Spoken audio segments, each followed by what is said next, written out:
Welcome to Live, Breathe Yoga, a show dedicated to inspiring your practice and elevating your mind, body, and soul.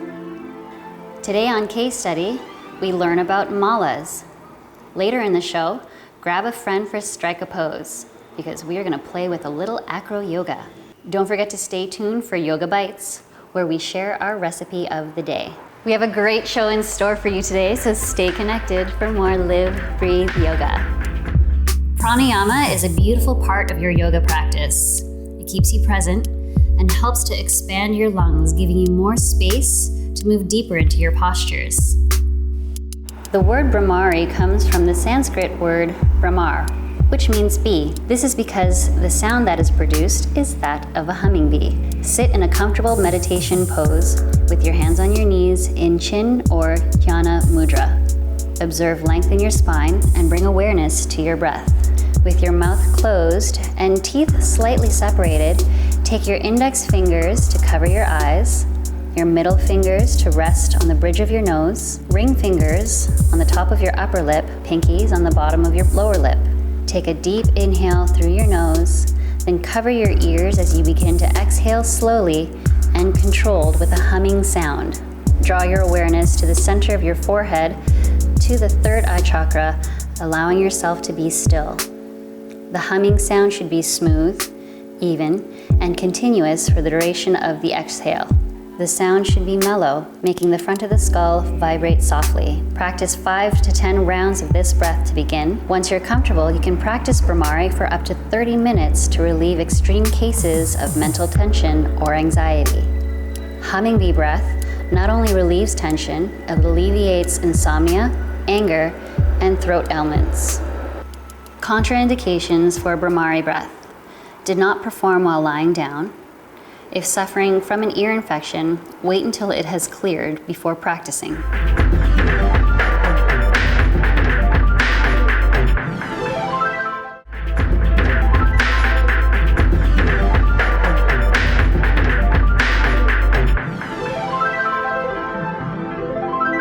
Hi everyone, welcome back. Ever notice on your yoga instructor that they're wearing a necklace similar to this one? Well, it's a mala necklace and it's used for meditation. On your mala necklace, there are 108 beads, and that helps you keep track of your meditation, keep track of your mantras and chants as you move through your meditation practice. The reason behind the 108 beads, well, actually, there are various reasons. The explanation that speaks to me most is that at the heart chakra is where all 108 energy channels through your body intersect. And these are your meridians. And that's something that we learned about in episode 5 when we talked about acupuncture. Now, when you use your mala necklace to meditate, you take it into your right hand and you drape the tassel closer to you. One of the things to be mindful of when you're meditating is to not touch your index finger to the mala beads. It's actually considered poor manners to do so. Now, when you are counting your beads, of course, you're seated in a comfortable position, your eyes are closed, and you're taking your thumb and allowing your thumb to rock the beads towards you as you connect with intent with each chant, each mantra, whichever you choose to connect to. When you connect with all 108, you've moved through the entire necklace to the opposite side.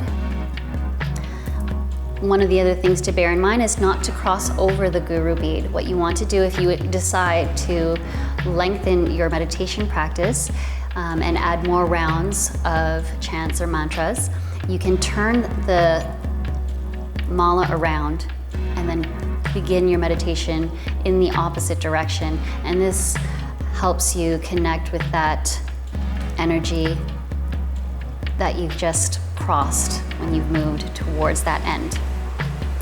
And then from here, once you have finished with your practice, it's important to know that when you're just using your mala necklace as simply a necklace and you're wearing it around your neck, yes, it's being charged by your energy, but one of the best things that you can do for your mala necklace is to use it in meditation. depending on the style of mala that you have, there are some malas that are made out of wood. Some of them have semi-precious stones attached to them as well. This here is actually a Rudraksha seed mala necklace. The Rudraksha seed, it has a lot of healing properties to it, and it can be found in Indonesia as well as in India. With the Rudraksha seed, you'll notice if you look very closely that there are grooves in the seed. Now there are points in your thumb as you rock the bead back and forth in your thumb. It also helps with giving you a little bit more tranquility and calmness to your meditation. A Rudraksha necklace or a wooden necklace can be worn at all times. If you are using a mala, or if you have a mala that has a semi-precious stone on it, be mindful not to wear it every single day, because the energy from this semi-precious stone can alter your natural energy that's happening within you.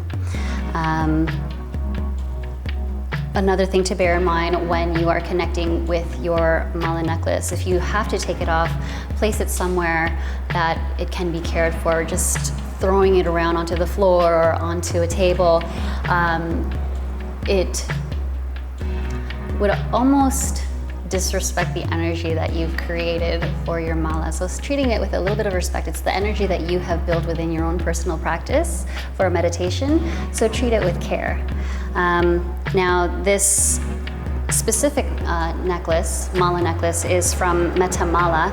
It is personalized to your specific chakra. So this one that I'm wearing has a blue tassel, and the blue tassel is relative to the throat chakra, and that's for communication and expression.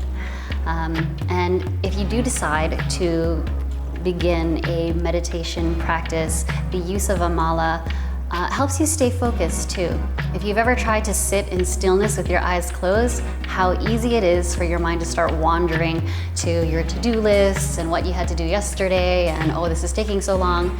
If you have something tangible in your hands and you're moving through and you're going through each meditation, each mantra with intent, and I say that with intent because it could also become robotic. If you close your eyes, say the same thing over and over, if it becomes robotic, you lose the meaning behind it. So again, you want to say everything with intention. You want to make your meditation count. So I hope that if you are able to connect with your meditation practice, perhaps if it's your first time, grab a mala necklace and it'll help you stay focused. They can last anywhere from 15 minutes to an hour long, depending on how long your mantra or intention is and how many rounds you're going to be doing across your mala necklace. One of the other things to note is with your mala necklace, you can really just make it your own, your practice. You can find stillness within your body. Once you have finished with the necklace, you can place your hands gently in your lap, or coming into either chin mudra or yana mudra, whichever feels more comfortable for you.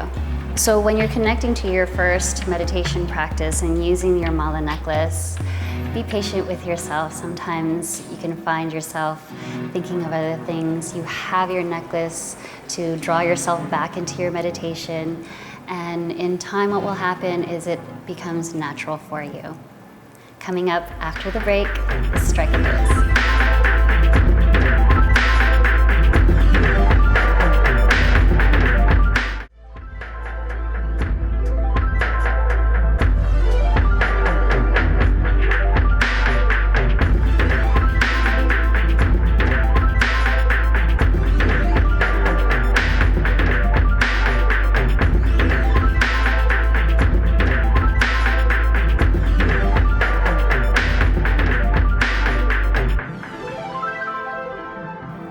Hi everyone. In today's Strike a Pose, we're going to be practicing acro yoga.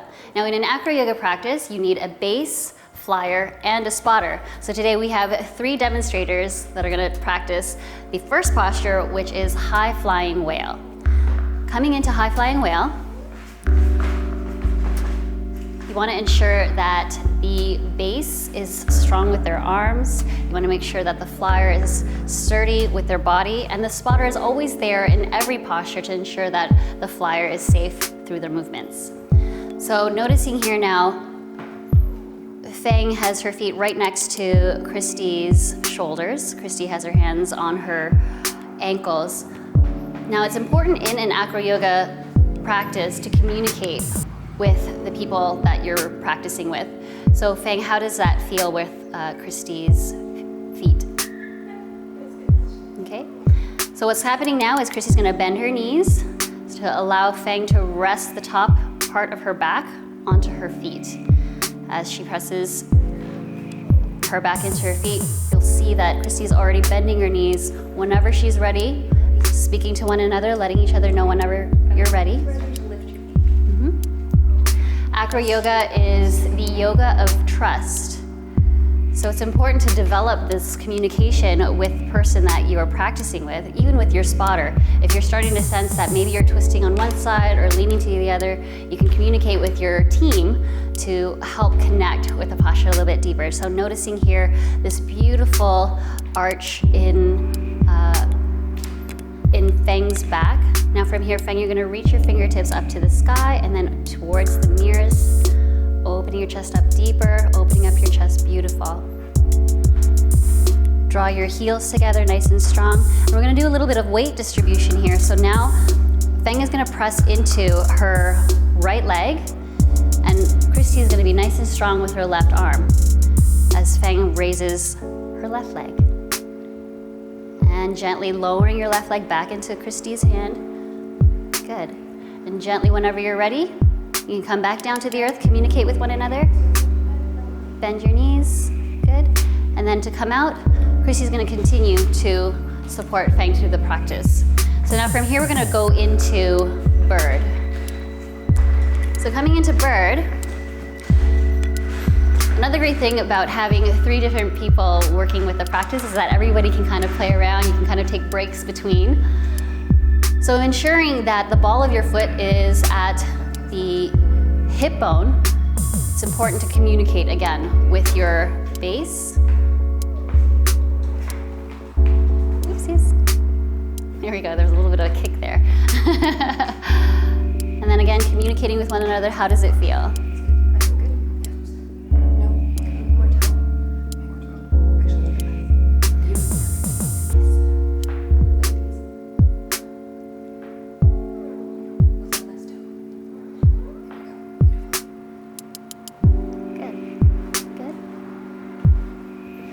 So the communication that Kristy was having with Lee in this moment was whether or not she needed more toes or less toes. And giving more toes, you're giving a little bit more support so that you can draw your shoulders back and reach your fingertips towards your heels.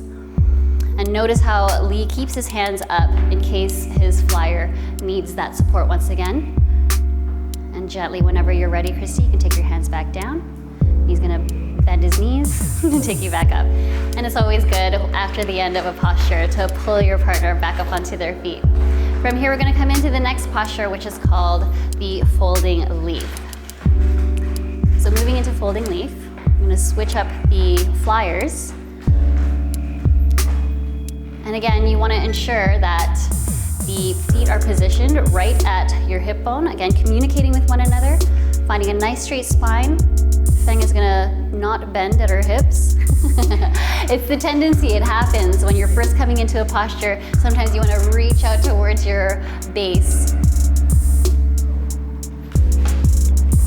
Now in this posture, there's gonna be weight distribution for the flyer so that the base can move their foot and position themselves in a way that the flyer can connect with folded leaf. So communicating with one another. Moving with ease, control, and noticing that Kristy spotting Feng, making sure that she's safe in her movements. And if you notice here, Feng has drawn her heels closer to the earth so that she's creating a bit of a shelf for her thighs to rest on Lee's feet. Now from here, we can probably have Lee send his heels over his hips a little bit more towards the mirror. So we'll send you back over here, a little more on this side. There we go. How does that feel, Lee? Good.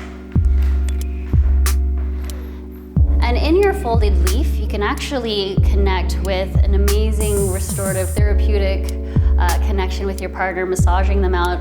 The base can massage the flyers back, lengthening the spine as they press their feet into the flyer's legs. And then from here, an even deeper stretch, which feels amazing. Feng is going to take her hands behind her head into Namaskar, draw her elbows close, feet into Baddha Konasana, Cobbler's pose. And again, communicating with one another whether or not this posture feels good, if they need less, if they need more. How does that feel, Feng? Very good. This feels amazing. And gently to come out of the posture, we're gonna reverse everything. So taking Feng's head back down to the earth. From here, take your thumbs into your ears so that Lee can find your hands once again, and then communicate with one another. So now, again, the weight distribution has to happen so that we can position the feet in a way to reset back to bird. And just like that. And just gently come to your feet. So from here, you'll see right away that it's so important to have that communication with your partner.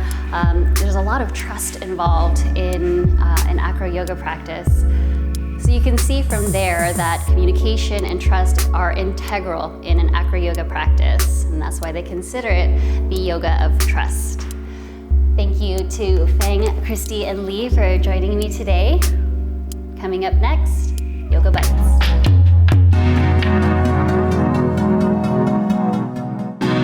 The Sanskrit word mala means garland.